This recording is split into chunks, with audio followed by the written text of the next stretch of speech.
Hello there, Leos. Welcome to your reading. When I was shuffling out the cards, I saw two kind of slideshows. So I'm going to talk about them one by one and how they relate to the cards that are on the table here. So the first thing that I saw is I see this little girl. She looks about 15 or 16. It looks like the 1800s. She's wearing a dress and she's on a bicycle.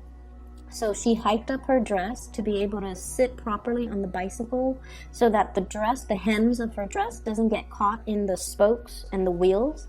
So she hiked up her dress, her knees are exposed, she's wearing like stockings underneath and some shoes, dress shoes.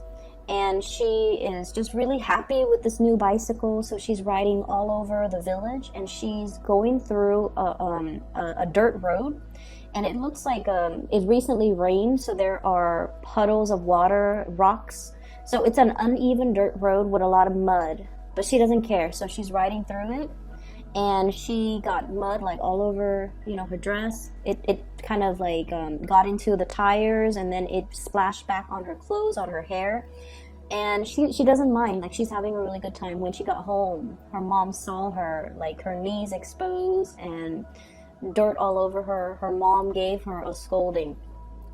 So it cuts away. So what I'm feeling with this energy, it seems like, it's the 1800s, or at least it's a different time, different era, where gender roles were different, gender expectations were different, social expectations were different, what it means to be a girl, what it means to be a boy, and things like that.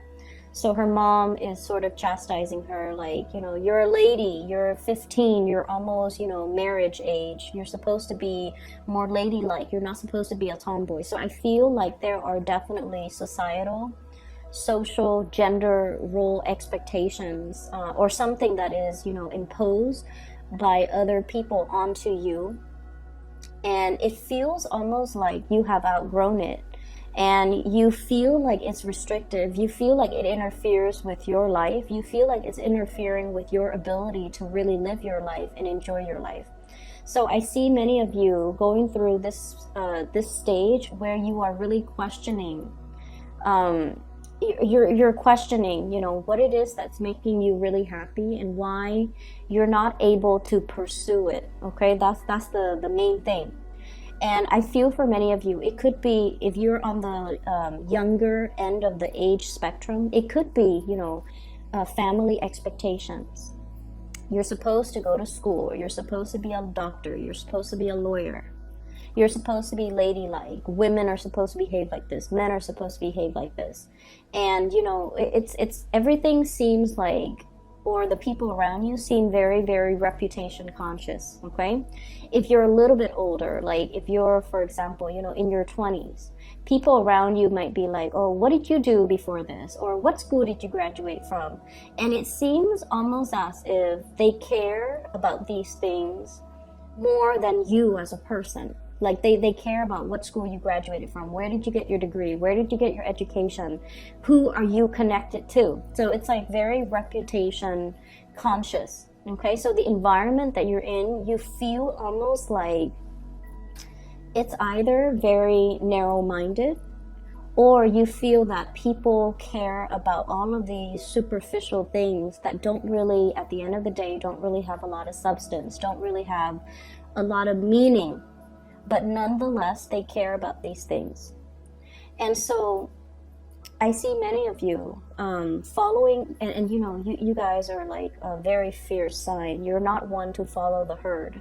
However, I also feel like you guys are also very, very family oriented. So I'm sensing like if you grow up in an environment where mom and dad groom you for a specific, life path, for a specific career, for a specific, Ivy League school even, you don't want to disappoint them. But it gets to the point where you feel like life is going one way, and the bottom line is you're questioning, you're questioning these chain of events.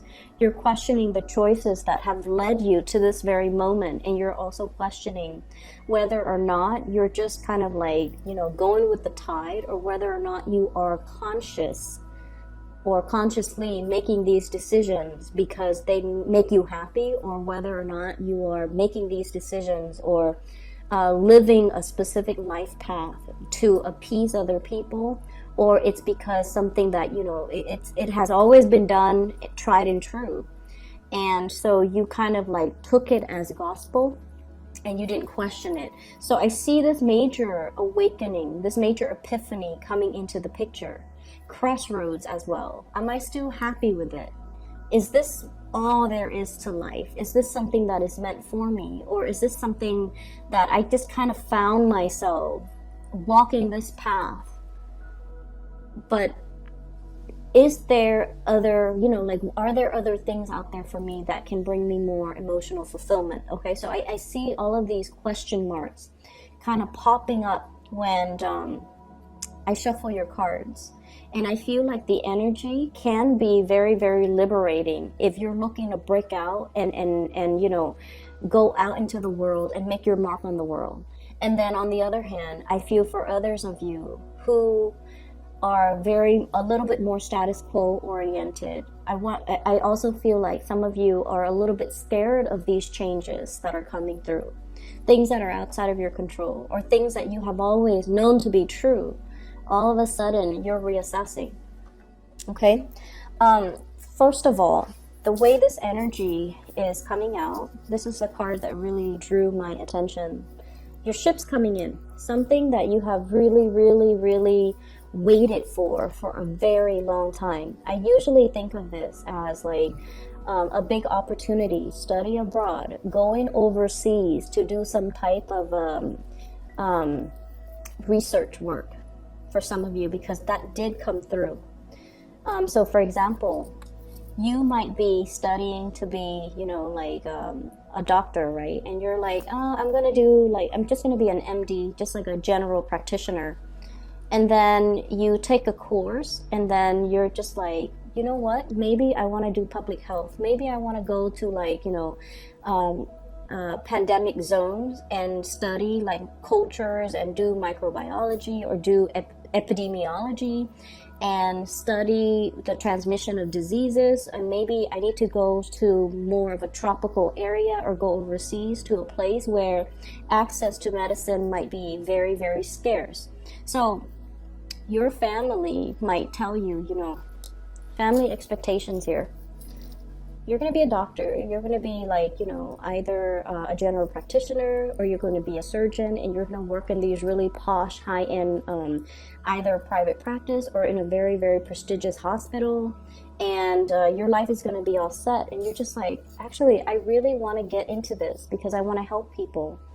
And if I want to help people, I want to go to places where the needs are, you know, impoverished neighborhood, underserved communities, especially going overseas to areas that don't have access to healthcare. So that's an example that I saw, so that I'm reiterating it, okay? And of course, all of you who are watching this are not in med school or not trying to be doctors, but that's a big example that I'm using.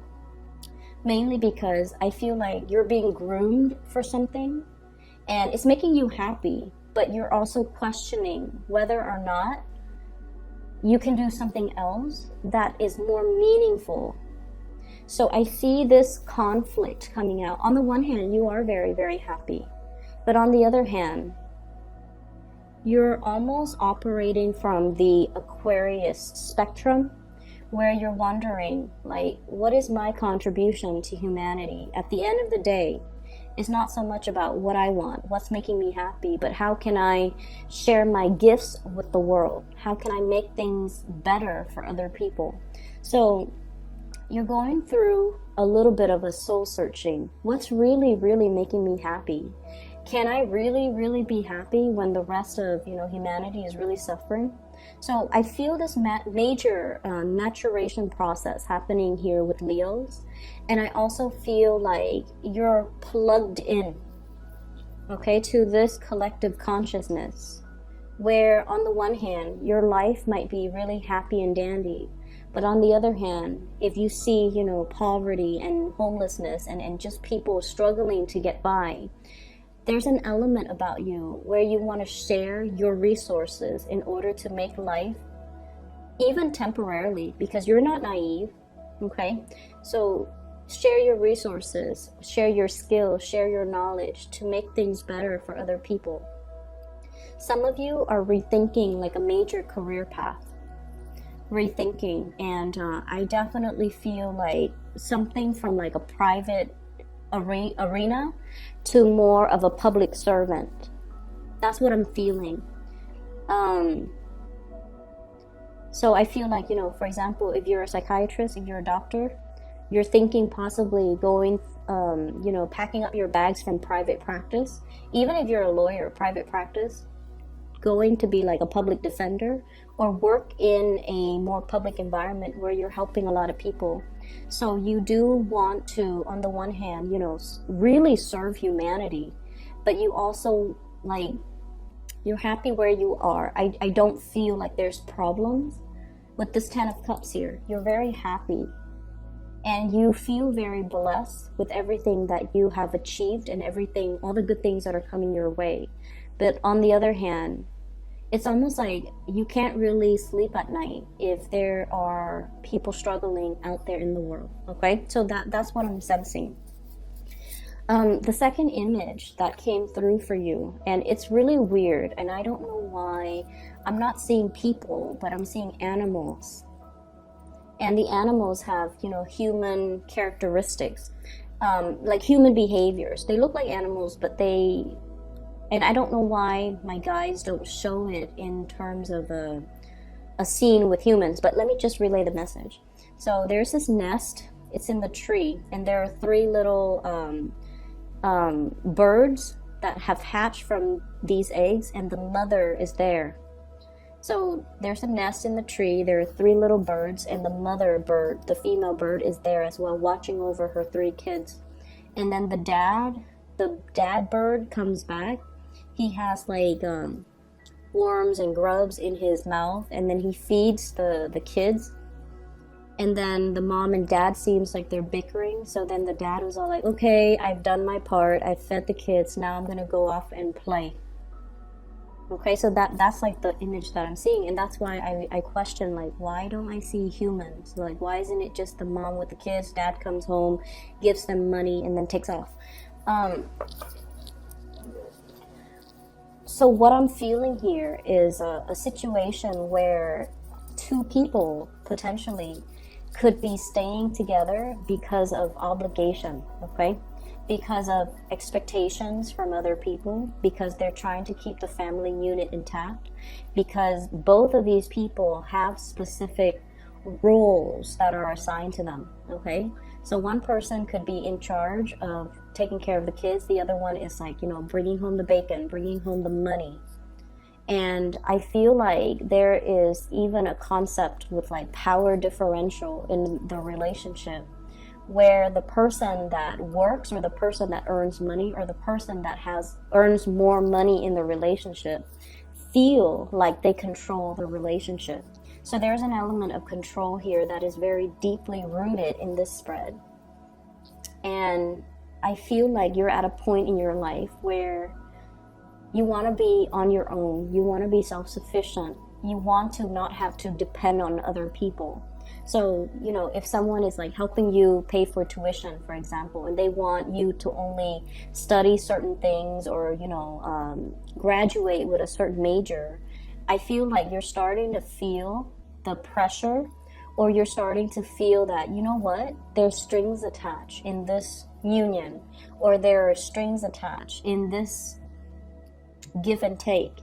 And I feel like someone is dangling something over you and constantly reminding you, I'm doing this for your own good, or I'm doing this, or, you owe me, or remember what I'm doing for you so that later on you don't forget me. So it's like very strings attached, it's very much conditional, okay? You have to do this in order to get that. So things are very, very conditional.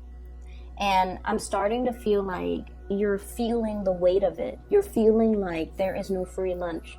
You're feeling as well that the other person is dangling this thing over you. And so your ability to make your own decisions might be severely limited, okay? I'm sensing as well, in a work environment, there is some type of unfairness that's coming through. First of all, I have here the Eight of Pentacles, okay? Working hard, keeping your nose to the grindstone in the reverse position, with the Devil in the reverse position. Some of you might physically just be like, this job is not doing it for me anymore, and I'm reassessing whether or not I want to invest more time in it. And then I also feel some imbalances in the work environment where the people that are not really doing their job, they're getting the promotions because they know somebody, because of their connections, or because of like just corruption is such a broad term, but I'm just going to use that. Favoritism, corruption, strings attached. You know, you do this for me and then I do this for you. Like, I'll scratch your back and you scratch mine. So it's a very, very, from your end, Leos, it's a very unethical, toxic type of a situation. And I feel like many of you might have already left that situation waiting for new opportunities to come on the horizon for you. And you're prepared because you knew this wasn't working. And then I feel like for some of you, you might stay in a job because of the financial security. It pays the bills. And I feel almost like you've been wanting to leave for quite some time. But, you know, you have family, you have people that are financially dependent on you. And it's making it harder and harder and harder. But I feel like this might be the breaking point where you start to realize your worth and you're starting to want out and seek new opportunities, okay? And then going back to the birds, okay? The one that brings home the grubs and the worms, he's like, okay, I've done my part, now I'm gonna go off and play. So I definitely feel the weight of responsibilities, obligations, especially when it comes to child rearing, when it comes to family expectations, when it just comes to not being able to get your alone time, okay? I see a lot of people crowded in an environment. Everything is just very, very crowded. A lot of activities, a lot of things are happening around you. And it seems like you want a moment of peace. You want some solitude. You have a lot of things that you need to get done. So for some of you, if you're working from home, there's like kids running around or, you know, family members dropping by unannounced and the doorbell's always ringing or text messages are constantly dinging or your phone's always going off, or there's like animals, pets, children, just a whole barrage of activities happening around you. And take yourself to the library, take yourself somewhere else where you can get your work done. And then I also feel for others who are, you know, in between jobs, who are trying to apply for a job, getting their resume together, looking for jobs online, and it's almost like the responsibilities that you have to contend with is delaying the job search process. Okay, so that's what I'm feeling. And so somebody once gave me like the best advice. And it is like the best advice I've ever heard. One of the best I've ever heard. And he's a father of a friend. And he mentioned to her when she was looking for work, treat the job search as a full-time job. You wake up at 7, you get ready. At 8, you sit at your computer, or 7 to 8, you eat your breakfast or whatever. And then at 8 to 5 p.m., you sit at your computer and you look for work, you apply for it one after the other, you take your lunch break at 12, and then you stop doing the job search at 5. And he goes, and then the next day you repeat. So you treat the whole job searching process as if it's a full-time job. And once you get yourself in a pattern, once you are responsible, once you are diligent, and I feel like, you know, that's when the serious jobs are going to be in the picture. Treat it like a full-time job, okay? Be serious with it. And don't just bookmark it and let it sit. When something catches your fancy, apply for it right away. That way you can knock it down. And he also said, like, as well, create a quota for yourself. So for example, today I'm going to apply for 5 jobs, and then until you finish those 5 jobs applications, that's when you call it a day. And then the next day set a quota for yourself. But either way, we have to treat it like a full-time job. And so I see some of you're kind of like sitting at home trying to do these job searches, or trying to fix your resume, or trying to apply for these job applications. And it's not a fun process. And I see kids around you like, Mom, do you look at what I'm doing? Or Dad, look at what I'm doing. And so you're getting a lot of distractions.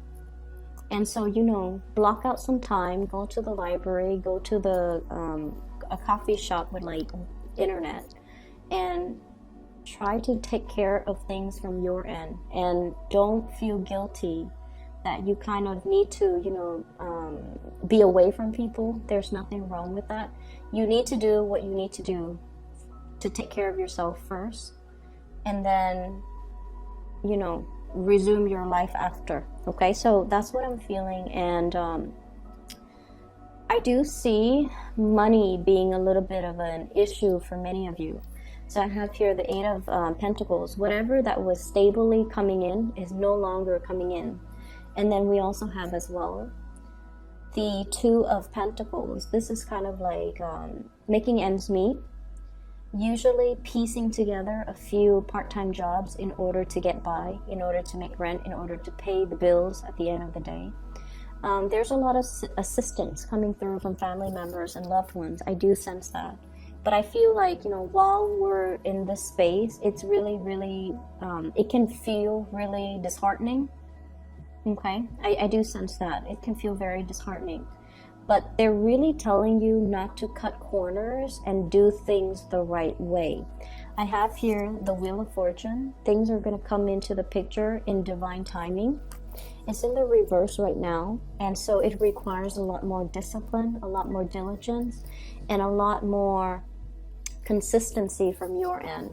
We have as well the 7 of Swords, and this is strongly on top of the Wheel of Fortune.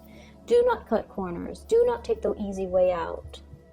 And you really have to commit yourself in order to create the new life or the new job, or to attract the things that you want that are actually going to be good for you. Okay? I'm going to leave it at that, Leo. So honestly, I tried to do a reading for you guys last night, and we have a lot of the repeat cards. Okay, I couldn't see any images last night, so I tried to do it again today, and when I shuffled it out, 4 of these cards were repeat. We have the Tower, the Wheel of Fortune, 7 of Swords, the Judgment card, as well as that,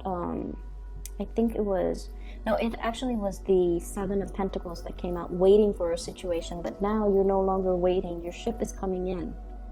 And I just feel like, keep at it. Go on your journey. If you need a break away from people in order to get things done for yourself, don't feel bad, okay?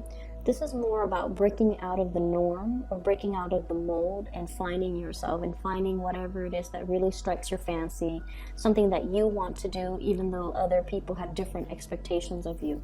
So I feel like you're carving that path, or you're paving that path for yourself, so that you can be freed and unencumbered by other people's expectations. So I will leave it at that. I hope the reading is helpful for you guys, okay? Once again, for those who are still emailing me about personal readings, I don't do those anymore. I do have somebody that I highly recommend. Her name is Bridget. She is phenomenal. She's very psychic, and I've used her services over the years, and I've also recommended her to my family members and my friends, and I highly recommend it if you are looking for a reader. I put a link to her scheduling webpage in the description box below, so if you want to book a reading for yourself, or for somebody that you know, I highly recommend her. Okay, so best of luck with everything, Leos. I will be back next month. Okay, take care.